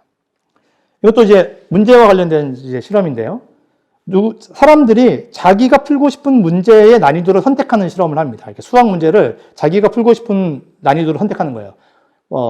근데 A라는 친구는 IQ가 매우 뛰어나요. 그런데 뭐가 싫어하냐면 문제를 틀려서 집에 가서 부모한테 혼나는 게 매우 싫습니다. 그래서 외부의 눈치를 많이 보고요. 그 다음에 그러니까 시험 결과에 민감하죠. 그리고 수학을 잘 푼다라고 하는 건 선천적인 IQ와 능력이 매우 중요하다고 생각을 하는 아이입니다. 그 다음에 B라는 아이는 그게 아니라 수학 문제를 푸는 게 되게 중요하다고 생각하는 아이예요. 얘는 IQ가 높지 않아요. 근데 새로운 문제를 풀어서 푼 다음에 도달하게 되면 매우 기뻐하는 능력을 가지고 있습니다. 이 아이들한테 너가 풀고 싶은 수학 문제를 결정해 라고 하면 앞에 있는 IQ가 뛰어나지만 외부의 눈치를 바라보고 결과 중심적이고 선천적 재능을 중시하는 아이는 쉬운 문제를 선택합니다. 왜? 틀리면 안 되기 때문에. B라는 아이는 IQ의 역량은 떨어지지만 재미있는 문제, 풀만한 문제, 자기가 잘 모르는 문제를 선택하게 됩니다. 그리고 나서 학습이 계속 진행되면 누가 더 수학을 잘하게 될까요? 당연히 B의 학생이 수학을 더 잘하게 됩니다. 이거를 스탠포드 대학에서 고정 마인드셋, 재능이 중요하다고 생각하는 사람들, 외부의 시선이 중요하다고 생각하는 사람들, 결과가 중요하다고 생각하는 사람들을 고정 마인드셋이라고 하고요. 노력이 중요하고 나는 상황을 변화시킬 수 있다고 생각하는 사람들, 내적인 동기가 중요하다는 사람들을 성장 마인드셋이라고 하는데 이 두 가지를 가지고 있는 사람들이 어떠한 삶을 살아가는지를 비교 분석합니다. 그래서 고정 마인드에 있는 친구들은 도전을 피합니다. 왜냐하면 도전에서 실패하면 선천적인 지능 때문이기 때문에 자기는 어쩔 수 할 수 없는 문제라고 생각을 합니다. 그 다음에 어떠한 문제가 잘 풀리지 않으면 나의 지능이 안 좋아서 내가 재능이 없어서 못하는구나 라고 생각하기 때문에 그걸 쉽게 포기를 하죠. 그래서 청년들도 물어보면 뭘 좋아하냐 물어보면 좋아하는 게 별로 없다 그래요. 왜? 좋아한다 그러면 잘해야 될 것 같고 잘하려면 나에게 선천적 역량이 있다고 생각하는 친구들은 진로를 절대 찾을 수가 없습니다. 반대로 성장 마인드셋, 내가 새로운 것들을 만들어갈 수 있고 이제 도전할 수 있다라고 하는 친구들은 노력에 의해서 세상을 변화시킬 수 있다는 친구들은 당연히 이제 타고난 역량이 부족하더라도 좋은 성장의 모습을 가지면서 좋은 성과를 만들어내게 됩니다. 왜 이러한 차이가 발생하냐면 우리의 뇌를 이해할 때 그걸 알 수 있습니다. 우리의 뇌는 잠재력만 갖고 태어납니다. 처음에 무언가 잘할 수 있는 잠재력을 갖고 태어났는데 그거를 어떠한 행위를 반복하면서 새로운 회로도를 만들고 그 회로도가 만들어지면 매우 그 문제를 과정을 능숙하게 하는 거죠. 예를 들면 피아노를 친다라고 하면 아무리 역량이 뛰어난 친구도 처음부터 피아노를 잘 칠 수는 없는 거죠. 계속 연습을 통해서 발전이 돼야 결국은 가장 빠른 속도로 피아노를 치러낼 수 있습니다. 그런데 이 중간의 과정, 능숙하지 않은 상황에서 능숙해지는 과정에는 반드시 어려움, 힘듦, 실패라고 하는 과정을 통해서만이 새로운 이제 연결들이 만들어지는 거거든요. 근데 재능을 중시하는 친구들은 그런 걸 만날 때 힘들어해서 난 재능이 없어 라고 하고 포기하게 됩니다.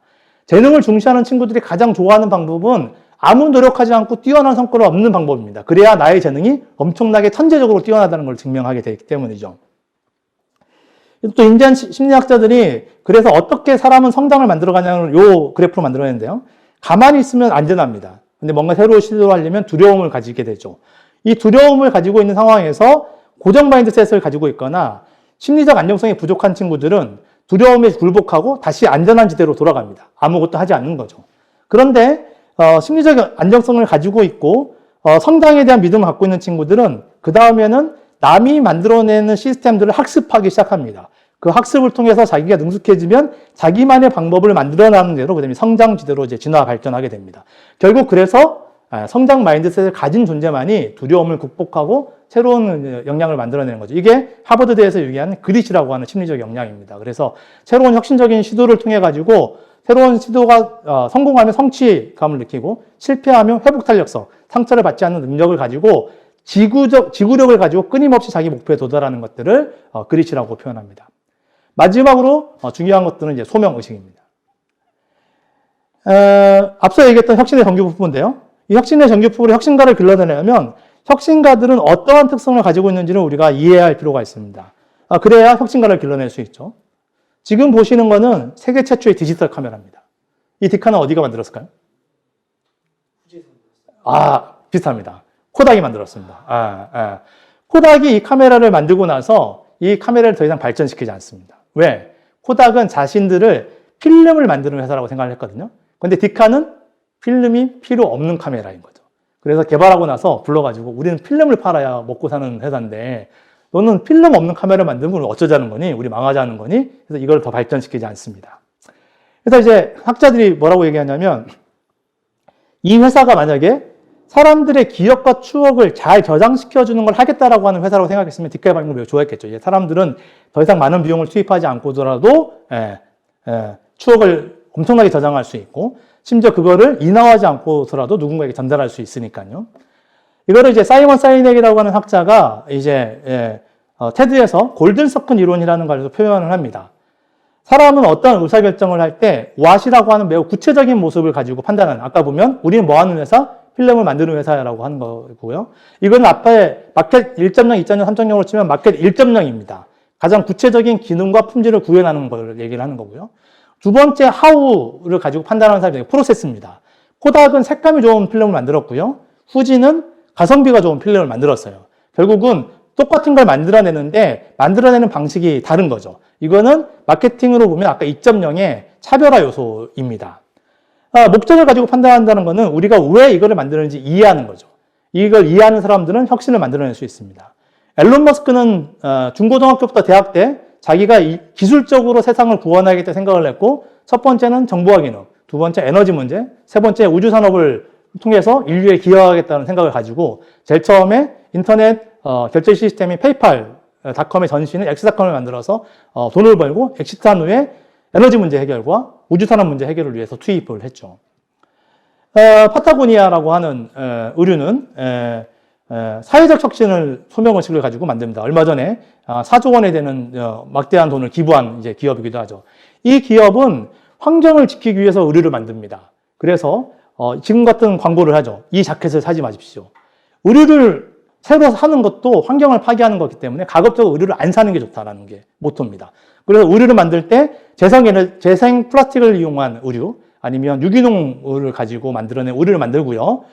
디자인을 바꾸지 않습니다. 디자인을 바꾸면 새로 계속 옷을 살 욕구를 갖고 있기 때문에 디자인을 바꾸지 않고요.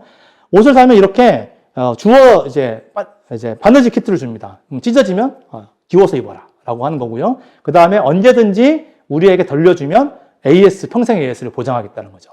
그래서 이 면티 하나가 5만 원에, 그 다음에 이 플리스 자켓이 20만 원, 30만 원이 되는데 실리콘밸리에서 선풍적인 인기를 끌면서 실리콘밸리의 교복이라 불릴 것 같은 브랜드가 되는 거죠. 그러니까 환경을 보호하겠다는 목적을 가지고 만들고요. 그거를 빨리 알아보는 얼리 어댑터는 그 가치를 인정하기 때문에 비싼 돈을 주고도 그거를 이용하고 전파하는 거죠. 그럼 우리는 플리스 자켓이 유행인가 보구나, 파타고니아는 명품인가 보구나 라고 그걸 소비하는 사람들이 생겨나게 되는 겁니다. 제주도에 많은 사람들이 이제 귀농을 하게 되는데요. 이 귀농하게 되는 어떤 라이프 스타일은 킴포크라고 하는 잡지에서 발생을 합니다. 이 킴포크는 포틀랜드 지역에 있는 잡지인데요. 포틀랜드 지역은 이제 미국에서 귀농하는 사람들이 가장 많이 가는 지역입니다. 제주도 같은 곳이죠. 그래서 귀농하는 어떤 젊은 부부가 우리가 왜 귀농을 선택했는지를 잡지로 만들어 보고자 할 게 이 킴포크라고 하는 잡지입니다. 우리는 왜 귀농을 했지? 우리는 대도시가 싫어. 우리는 자연이 좋고 소박한 게 좋고 사람 간의 관계가 좋아. 그래서 이 킴포크 잡지에서 만들어낸 게 이제 라이프 스타일 중에 하나가 스몰 웨딩입니다. 친한 사람만 불러서 검소하게 이제 자연과 함께 결혼식을 치르는 거죠. 포틀럭 파티라고 해서 집에서 음식을 싸들고 와서 가볍게 동네 사람들과 퇴근 후에 만나서 만찬을 즐기는 것도 이 킴포크 방식입니다.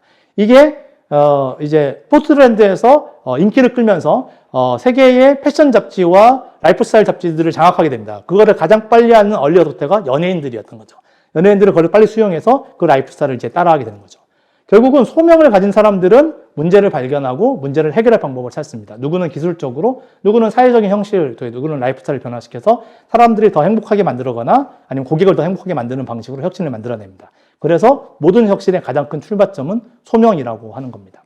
그럼 소명이라고 하는 건 뭐라고 얘기를 하냐면, 누군가에게 어떤 행동을 해서 어떠한 기업, 어떠한 임팩트, 어떠한 효과를 줬고 그로부터 나는 보람을 가졌다라고 하는 겁니다. 그래서 나는 누군가를 가르쳐서 그가 학습 능력이 뛰어나졌고 그래서 나는 보람을 느꼈다라고 하면 이거는 자기의 소명 중에 하나인 거죠.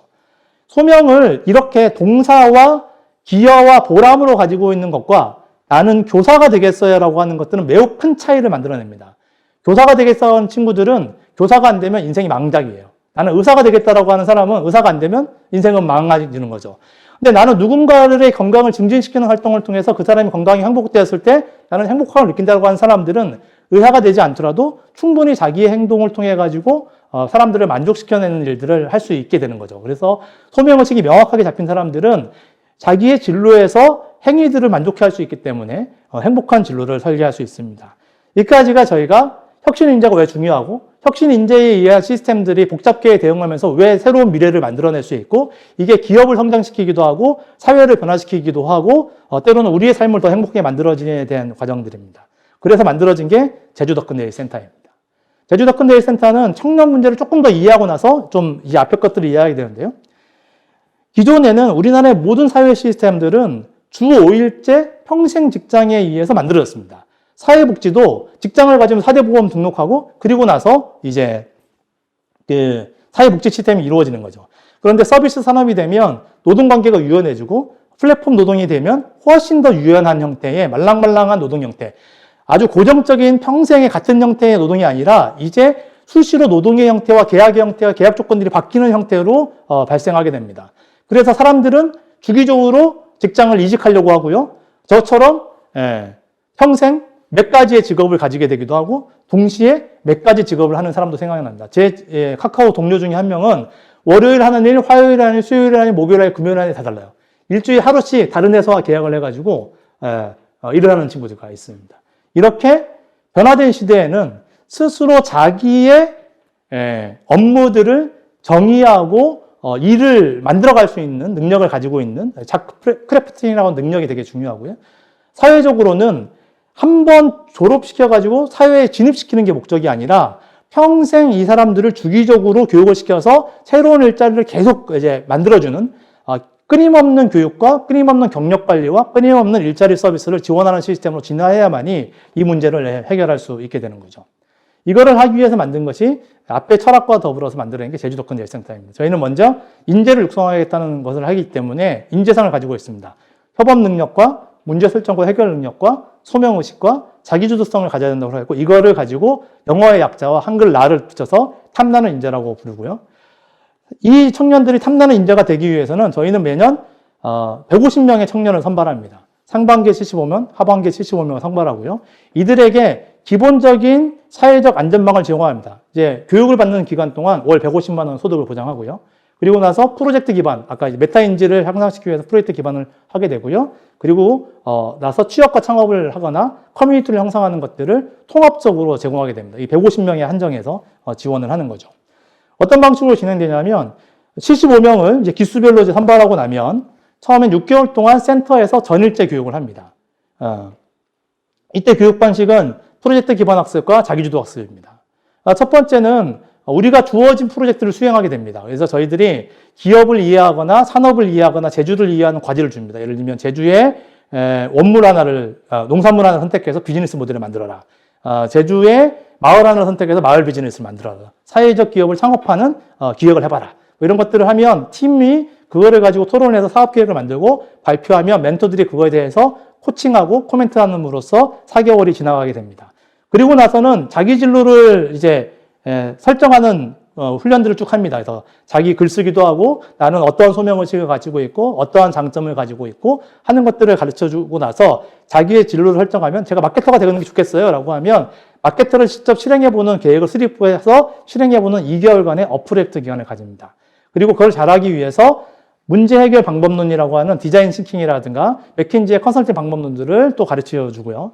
그리고 심리적 안정성을 회복하기 위해서 비폭력 대화, MMPI2 아니면 긍정심리학, 강점 검사들을 통해 가지고 이 아이들이 자기에 대한 이해를 하게끔 하고요. 진로 설정을 하기 위해서 전문가와 함께 매니저들을 통해 가지고 진로를 끊임없이 상담함으로써 자신의 진로를 만들어가는 것들을 6개월 동안 진행을 하게 됩니다. 이 6개월 동안 진행하게 되면 대충 자기의 진로를 어느 정도 설정하게 되고요. 그리고 나면 6개월 동안은 경험 단계를 만듭니다. 이때 취업할래, 창업할래 나눕니다. 취업하겠다는 친구들은 3일 동안 기업과 프로젝트를 하고요. 이틀 동안은 자기 시간을 갖습니다. 이때도 저희가 150만 원을 청년에게 주고요. 기업 부담금은 제로로 일 경험을 하게 되는 거죠. 창업하겠다는 친구들은 이때 창업에 대한 교육을 3개월 동안 더 시킵니다. 아주 전문적으로 창업에 대한 교육을 시키고요. 그리고 나서 가장 기본적인 프로토타입, 저희는 최소가치 모델이라고 부르는 기본적인 모델을 비즈니스 모델을 만들면 그거를 이제 실행하는 기간을 갖게 됩니다. 그리고 나서는 12개월 동안 지원 기간인데요. 취업하겠다는 친구는 이제 주 5일 인턴십을 갑니다. 이때는 이제 220만 원 이상의 급여를 보장하면서 저희가 150만 원을 기업에게 이제 인턴 지원비로 주고요. 기업이 70만 원과 4대 보험을 부담함으로써 이 청년들을 인턴으로 쓰게 되고 두 번의 인턴십 기회를 청년들이 갖게 됩니다. 그리고 시간이 이거는 뭐 6개월 경험과 2번의 인턴십을 같은 기업에 할 수도 있고요. 다 다른 기업에도 할 수 있습니다. 그리고 창업하겠다는 친구들은 저희들이 그냥 150만 원을 계속 주면서 창업을 실행하게 합니다. 우리나라의 모든 창업 지원 시스템들은 사업비를 주는 시스템이에요. 자, 뭐 아이템 좋구나. 그러면 너한테 1억을 줄 테니까 그거 가지고 만들어봐 하는데 이때 이 사업비에서 쓸 수 없는 게 있어요. 너의 생활비는 우리는 이 사업비에 쓰면 안 돼. 우리는 소득을 보장하는 것들을 매우 위험한 정책이라고 생각하고 있기 때문에 소득을 못 쓰게 합니다. 그러면 창업가들은 지원 비서를 받은 다음에 생계가 부족한 사람들은 아르바이트를 하면서 창업을 하게 되는 거죠. 부유한 아이들은 상관이 없겠지만.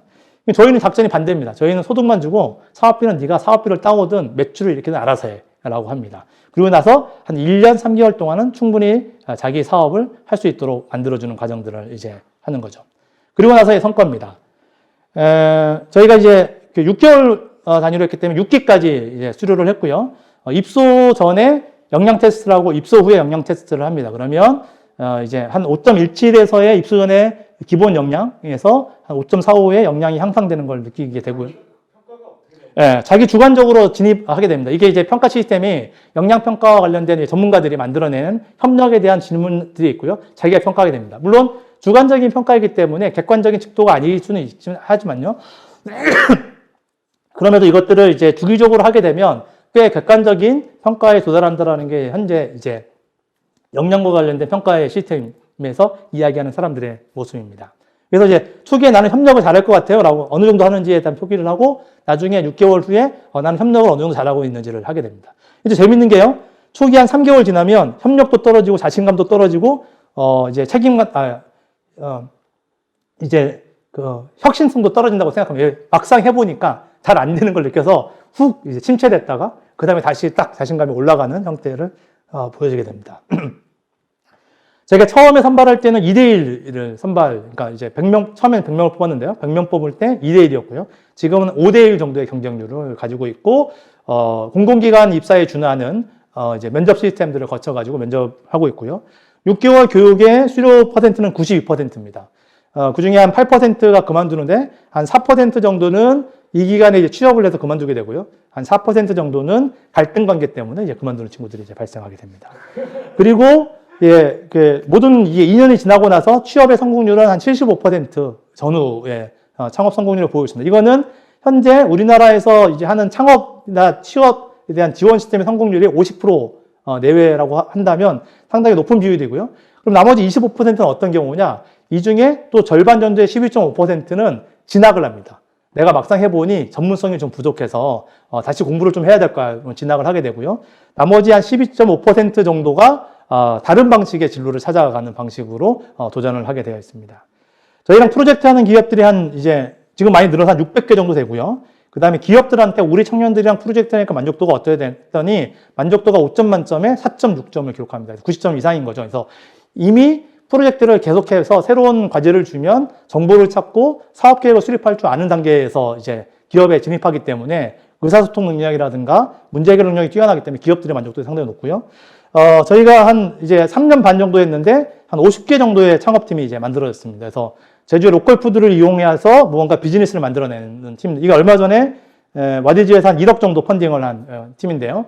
제주도에서 쓰지 않는 비선호 부위가 단백질 함량이 매우 높다라는 걸 착각해서 이제 닭가슴살을 대체하는 헬스용 이제 소시지를 만들어가지고 와디즈에 오픈했습니다. 이 팀 같은 경우에는 처음에 들어올 때 창업하겠다는 생각이 없는데 들어왔는데 저희의 과제를 통해서 아이템을 발견하고 팀을 세팅하고 나중에 이제 도전하게 된 케이스고요.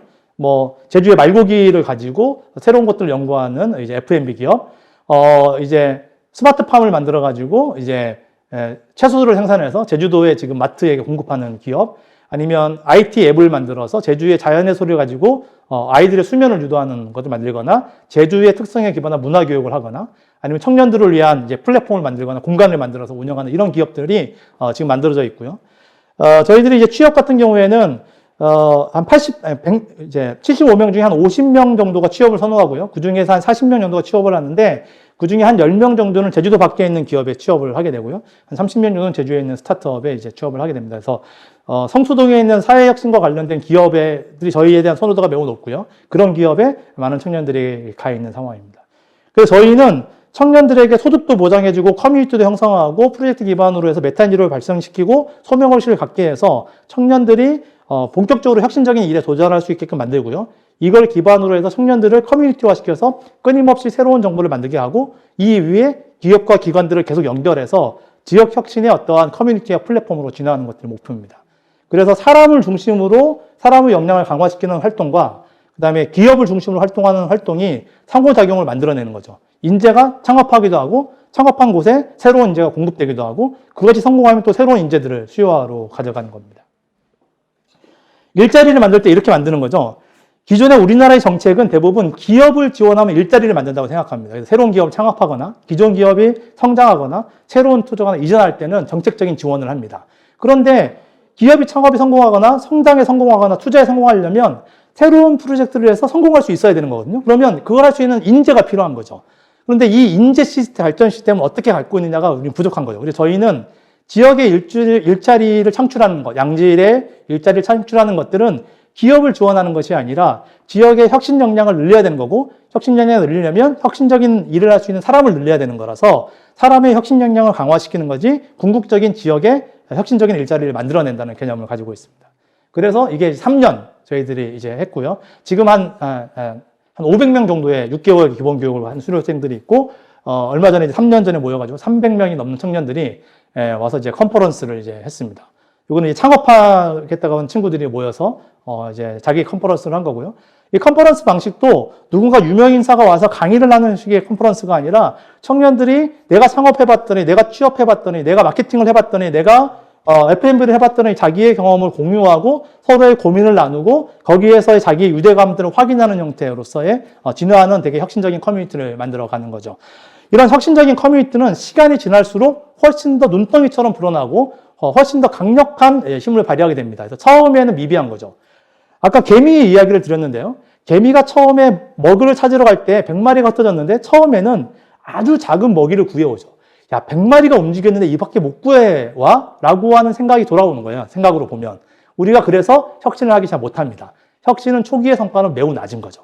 근데 혁신이 공유되고 나면 100마리의 모든 개미들이 혁신의 움직임에 들어가는 구조가 나면 기하급수적인 성장을 해서 이제까지 없던 모양의 혁신들을 만들어내는 이제 나비 효과가 이제 만들어지는 과정들입니다. 그래서 혁신은 그 시간들을 인내할 수 있는 정책이 필요하고요. 성과를 측량하려 하지 않고 계속 사람들을 커뮤니티화하고 연결하고 혁신적인 시도를 하고 정보를 공유하는 시스템의 혁신적인 커뮤니티, 창조적 커뮤니티를 만드는 것이 지역을 바꾸는 가장 큰 방법이라고 생각하고 저희들은 실행을 하고 있습니다. 이상입니다. 실제 이제 욕구 체계라고 하는 게 뭐 우리는 이제 자아 실현자의 욕구가 가장 강력한 욕구라고 생각하지만 실제로는 불안을 자극하는 요소도 실제 이제 동기부여가 됩니다. 예를 들면 그러니까 우리가 혐오 정치가 왜 발생하느냐? 혐오 정치는 불안감을 낮은 단계 욕구가 충족되지 않은 사람들이 그 불안을 해소하는 방법이 누군가를 공격함으로써 자기의 안정감을 취하는 방식들이고요. 또 예를 들면 우리가 이제 게임을 할 때 게임이 있죠. 이제 그 여러 가지 심리적 장치를 가장 많이 쓰는 게 이제 게임인데요. 우리가 보통 전쟁 게임을 하지 않습니까? 전쟁 게임은 두 가지를 다 갖고 있어요.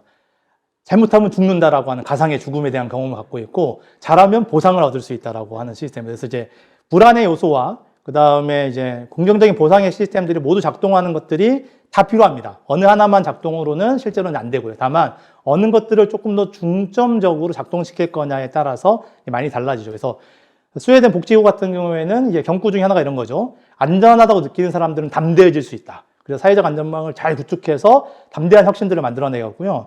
그러면 실리콘밸리나 이런 데는 어떻게 하냐? 이너서클의 커뮤니티는 상당히 고도로 발전시킵니다.